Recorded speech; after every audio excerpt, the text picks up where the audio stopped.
মরা মুরগি যাচ্ছে নন্দীগ্রামের বিভিন্ন হোটেল রেস্তোরাঁয়, তৈরি হচ্ছে চিকেন চাপ, ফ্রাই, সিসিটিভি ফাঁস। বগুড়ার নন্দীগ্রাম উপজেলায় ফাঁস হয়েছে ভয়ঙ্কর এক খাদ্য কেলেঙ্কারির চিত্র। অভিযোগ উঠেছে তাজা মুরগির সঙ্গে মরা মুরগি মিশিয়ে জবাই করে উপজেলার বিভিন্ন চিকেন ঘর, হোটেল, রেস্তোরাঁ ও ফাস্টফুডের দোকানে সরবরাহ করা হচ্ছে। পরে সেই মুরগি দিয়েই তৈরি হচ্ছে জনপ্রিয় খাবার চিকেন চাপ, ফ্রাই, গ্রিল ও রোস্ট।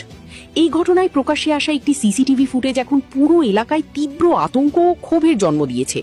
তবে ভিডিও প্রমাণ, ব্যবসায়ীদের স্বীকারোক্তি এবং জনস্বাস্থ্যের ভয়াবহ ঝুঁকির অভিযোগ ওঠার পরও এখন পর্যন্ত রহস্যজনকভাবে নীরব রয়েছে প্রশাসন। কোনো অভিযান, জরিমানা বা আইনগত পদক্ষেপ না নেওয়ায় স্থানীয়দের মাঝে প্রশ্ন উঠেছে, কার ছত্রছায়ায় চলছে এই ভয়ঙ্কর কারবার। অভিযুক্ত দুই ব্যবসায়ী উজ্জ্বল হোসেন ও শামীম হোসেন নন্দীগ্রাম হাট সংলগ্ন নতুন বাজার এলাকায় দীর্ঘদিন ধরে মুরগির ব্যবসা পরিচালনা করে আসছেন। স্থানীয়দের দাবি, দীর্ঘদিন ধরেই তারা গোপনে মরা মুরগি বাজারজাত করে আসছিলেন। গত শনিবার এ ঘটনার একটি সিসিটিভি ফুটেজ প্রতিবেদকের হাতে আসে। ফুটেজে দেখা যায়, গত 21শে মার্চ ভোররাত প্রায় 4টার দিকে দোকানে জীবিত মুরগির পাশাপাশি আগে থেকেই মারা যাওয়া মুরগিও জবাই করা হচ্ছে। পরে দিনের আলো ফোটার সঙ্গে সঙ্গে সেগুলো বিভিন্ন হোটেল, রেস্তোরাঁ ও ফাস্টফুডের দোকানে সরবরাহ করা হয় বলে অভিযোগ রয়েছে।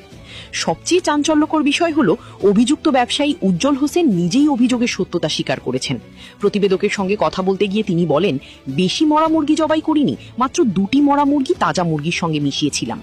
ফুটেজটি নতুন বাজারের ব্যবসায়ী তোতা মিয়ার দোকানের সিসিটিভি ক্যামেরা থেকে সংগ্রহ করা হয়েছে। তিনি বলেন, এরা দীর্ঘদিন ধরে এই কাজ করছে। বিষয়টি জানালে আমাকে উল্টো হুমকি দেওয়া হয়। সাধারণ মানুষের স্বার্থে ফুটেজ প্রকাশ করেছি।